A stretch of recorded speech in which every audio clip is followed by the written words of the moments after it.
Okay, here's the problem solving video for Learning Extension 2.8. Says find I and VBD. You can see our diagram there. This is a single loop circuit, and we will be utilizing the problem solving strategy on page 36 for single loop circuits. And if you look at that problem solving strategy, step 1 says define a current I of t. And you'll notice for this problem, the current I has already been defined, and the rest of step 1 says we know from KCL that there's only one current for a single loop circuit, and it's already been defined for us. Step 2 says use Ohm's law to define a voltage across each resistor in terms of the defined current. So for our circuit here, from Ohm's law, that voltage would be 40K times I with that polarity. Again, that comes from Ohm's law. For this resistor, using Ohm's law and the defined current, this voltage is 80K times I. So we've done step 2. Step 3 says apply KVL to the single loop circuit.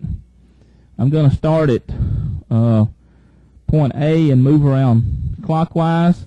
We do that, we'll have 80K times I. Okay, and going from B to C, we'll get plus 12. From C to D, we get plus 40K times I. And then as we come around to D, back up to A, this becomes minus 6. So our KVL equation for this circuit is as shown. Now if we work on solving it, we have 120K times I is equal to minus 6. Therefore, I, minus 6 over 120K, which is minus 0.05 milliamps.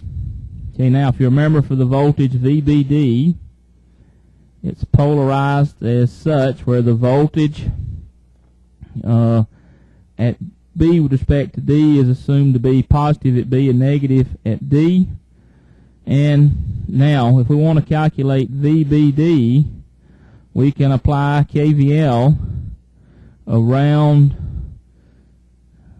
this loop, or we could go around this loop. What we're going to do is I'm going to go around the loop on the right. So VBD is going to be 12 plus 40K times I.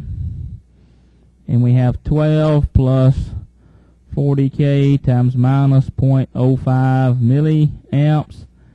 And that's going to give us plus 10. Now if we went around the other direction, we should get the same thing. Get the same exact answer.